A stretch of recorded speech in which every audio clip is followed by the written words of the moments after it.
Itinuring ng crime solved ng Department of the Interior and Local Government at Philippine National Police ang kaso ng road rage incident sa Dasmariñas City, Cavite noong ika-27 ng Agosto na ikinasawi ng isang empleyado ng Meralco. Sa isang press briefing sa Quezon City Reception House, iniharap sa media ang 44 anyos na sospek na ngayon ay nahaharap sa kasong murder matapos ang kanyang pagsuko. Pinangunahan ni na PNP Acting Chief Police Lieutenant General Jose Melencio Nartates Jr.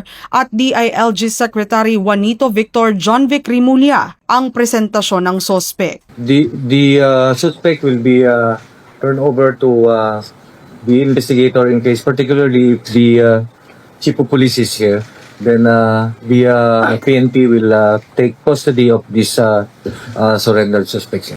Ayon kay Secretary Rimulya, ang mabilis na pagresolba ng kaso ay patunay ng epektibong ugnayan ng PNP at mga lokal na otoridad, alinsunod sa panawagan ni Pangulong Ferdinand Marcos Jr. para sa isang whole-of-the-nation approach sa usapin ng kapayapaan, katarungan at kaligtasan ng publiko. It was Mayor Advincula and Governor Abeng Rimulya who pursued the case, working through barangay authorities to locate the suspect and to turn over the suspect.